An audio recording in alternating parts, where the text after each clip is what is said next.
Hey YouTubers, it's Charlie. This is going to be my Walking Dead episode 9 video. Ding dong, the season is back, and it was a great episode. This is how you do Walking Dead. Finales and premieres are always really big deals because it's a time to clear the board, shake the characters up, reset things if you need to, get rid of what didn't work the previous season. So the funny thing, going into this, like in the last couple of weeks, Robert Kirkman is like 100% not everybody makes it out of this alive. So we knew people were going to die, we just didn't know who it was going to be. And they went in a very comic book direction, which I guess shouldn't be a surprise because both Kirkman and Scott Gimple have said they're moving in a more comic book direction. They said that as early as season 5. So there were some really big comic book moments in the episode. I'm going to do top 10 WTF. I'll try to explain the comic book Easter eggs as I go along. And just for reference, if you do want to read along in the comics, we are in the middle of No Way Out. That's the volume that we're in. So starting with number 10, Goodbye Wolves, Hello Saviors. If there's one thing you don't do on The Walking Dead, it's threaten to kill a fan favorite character and pretend like you own the place. Just perfect setup for Daryl to pull the rug out from under with the bazooka. That is how you open an episode, which is why that is my new favorite opening scene from any Walking Dead episode ever. Assholes are tougher than they look. On to number 9 WTF. Who is Negan? Don't you dare ask questions. So this is just teasing the idea that Negan's going to be coming sometime sooner rather than later because they cast Jeffrey Dean Morgan. He is super excited. He said that when he explained it to his mom, who he was playing on Walking Dead, she was heartbroken because he's that terrible. If you haven't read the comics or trolls haven't spoiled it for you, Negan is just like the uber governor. Robert Kirkman explained when it came time to introduce the character, the reason why they wanted to use him is because the comic had been going on for a long time. They had reached their 100th episode, so it was an anniversary of sorts, and they wanted to let the comic book fans know that there was still a whole bunch of stuff in store. Robert Kirkman has said that he'll continue writing the comic book till the end of time, but Negan became the surprise bitches of the comic books. You thought you met some villains? No, this is a real villain. So just expect from here on out each episode for us to get closer and closer to saviors, especially with the Lake of Fire. I was thinking that they would blow the walkers up and that cloud of smoke would alert the other saviors as to where the safe zone was. We'll see if there's any fallout next week, but remember, Daryl blew up all those saviors, so presumably the people that they report to are going to wonder why they didn't come back. When the show does comic book stuff, there's always the question of timing, so I think we might see a few other comic book things before we see Negan. Number 8 WTF. Gabriel, nuts up, agrees to take Judith. I promise. Him finding a certain amount of redemption for being an asshat. His logic in the episode was a little timey-wimey, but you get the idea. Gabriel feels redeemed, but he's still a little bit nuts in the head. God answered our prayers to save the safe zone because God gave us the courage to save the safe zone ourselves. Even after all this, if you still hate Gabriel's character, I feel like you're in the right. You're still meant to look at him with one wary eye, like your one eye that's left, which we'll talk about in a second. Number 7 WTF, Denise and the Wolf. The Wolf gets super creepy. He's like Hannibal Lecter outside of the cage. You're right, I am changed. I am so happy they killed him off. He was such a bag of dicks.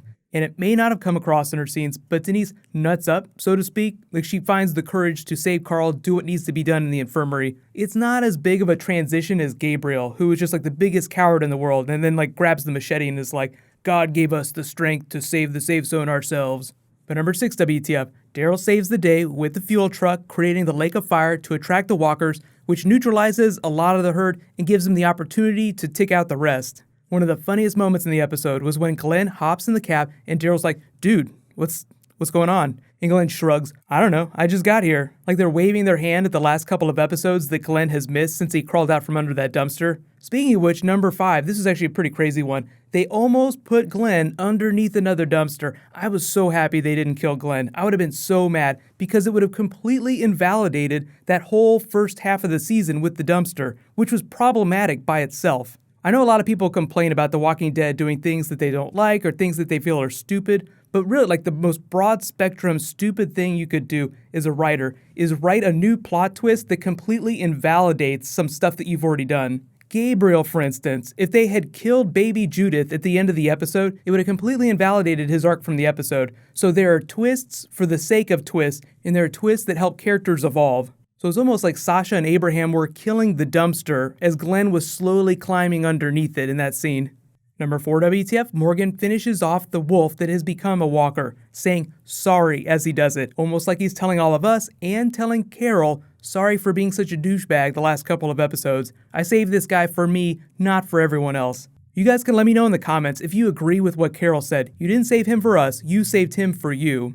Number 3 WTF, Jesse's family gets annihilated in rapid succession. Now, I didn't hate Jesse's character, but I was so pumped up with the way they did this because it's a very comic book moment. This is right out of the comics. Walker's mask on Jesse's son in the comics. She rushes to save him and in doing so gets herself killed. But you can even see this panel here right out of the comics. Rick has to chop her hand off so that they can keep going. And then number 2 WTF, Ron finally pulls the trigger, but he's actually trying to kill Rick, as if like all this stuff that's happening, his family dying, is Rick's fault. Michonne runs him through with a really awesome katana kill, but we learn that he has shot Carl's eye out. I know it's a little timey-wimey because it's like, how did the bullet hit him? Is he going to have brain damage? Will his personality be altered? What parts of his brain have been damaged? We'll find out in the next couple of episodes, because there are a couple ways that you can get shot in the head that you will survive, but depending on the parts of the brain that are damaged, you could either lose critical function, part of your personality could change, you could lose reasoning capabilities, a whole bunch of stuff could happen. So I'm really excited to see where they take his character, because he was this really hopeful person before this. Like, he grabbed Ron's hand, the guy who had just tried to kill him in the garage. So now, maybe as Rick starts to get more hopeful about this new world that he was talking about in that last speech with Carl,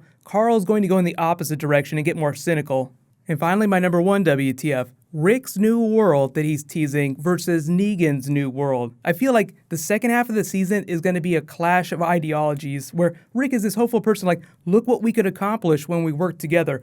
We're going to make this safer. We're going to fulfill Deanna's dream of society coming back despite the apocalypse. Negan, as they're going to tease out through the rest of the season, is more of a only the strongest survive person. And if you have read the comics and you want to talk about Negan stuff, character development for the characters that are still alive on the show, please use spoiler tags, because I do think they're going to do some very big comic book moments, some comic book places. We just don't know how soon they're going to do them. I think it's not a question of if, I think it's a question of when.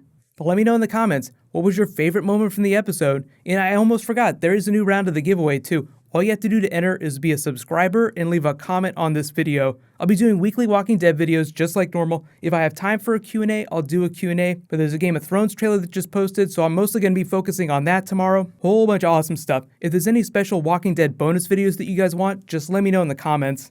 Yay for Walking Dead. I'm so happy with this episode. It was great. While you guys wait for my next video to post, you can click here for that Game of Thrones trailer that just posted, and you can click here for my Deadpool Easter eggs. Thank you so much for watching, everybody. Let's high five. I'll see you guys tonight.